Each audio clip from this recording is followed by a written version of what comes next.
Welcome to Patullo Bridge.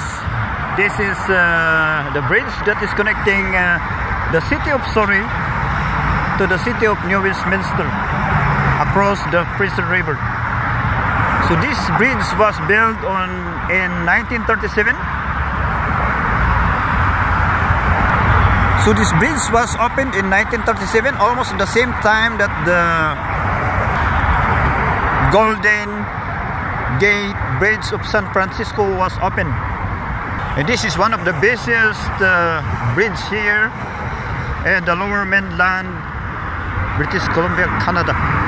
Over there, that's the bridge pylon of the newly bridge that is being constructed to replace this Patullo Bridge.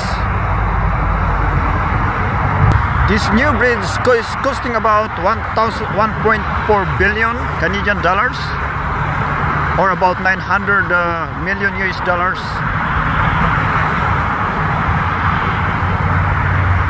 This new bridge, accordingly, is scheduled to be operational and is coming during the fall of this year 2023.